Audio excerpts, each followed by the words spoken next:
Back in January, José Contreras Díaz, a DACA recipient who came to the U.S. at 8 years old, was deported to Honduras. Despite his active DACA status, he was swept away from his family and his expectant wife.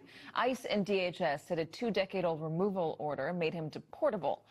This week, things were beginning to look up when Contreras Díaz was told the deportation was reversed. He'd finally meet his son, who was born just 2 months ago. But after he arrived back in Texas, Díaz and his family learned he wasn't going home, but to a detention facility. Joining us, MSNow White House reporter Laura Broen-Lopez, who was at the airport with José's sisters as they awaited his return. So that must have been a very difficult experience for that family, Laura. It was, Katie. It was not at all expected. The sisters thought they were going to have a reunion with their brother, José Contreras Díaz.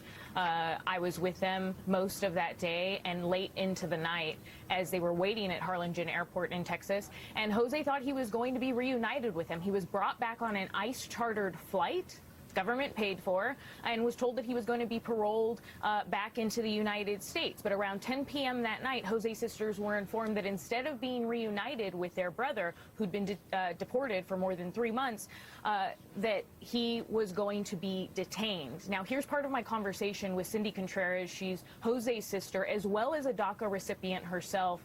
And here's what she had to say right after she found out that he was going to be sent to a detention facility. If you could say one thing to the Trump administration, to the president, about what is happening, what would you say to him?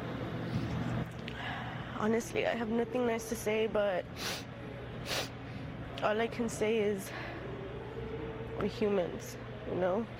We feel just like he does. We hurt just like he does if he was in the position. It's not about you should have done things this way, you should have done things that way. We were kids. We didn't choose to, you know, come over here at a young age. We didn't choose how we came in. All we know is that this is all we know. I don't care about politics. I don't care about any of that. This is, like I said before, our life. It's not, you know, it's not a TV show. It's not it's our life, and it's being affected so cruelly. Cindy was holding José's newborn son, Mateo, there as they were waiting. Now, Katie, I asked DHS about José's case. DHS, an unnamed spokesperson, said that DACA doesn't provide any legal status for people here, despite the fact that it has shielded many from deportation since 2012, including people who had removal orders like José. They also said, quote, that the end result will be the same. He will not be able to remain in the U.S. Speaking specifically about José, I asked them, why did they bring him back then on a DHS chartered flight?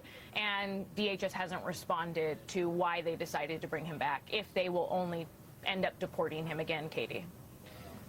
Really tough stuff, Laura Broen-Lopez. Thank you very much. I'm so happy you were there to talk to those sisters and bring us that story.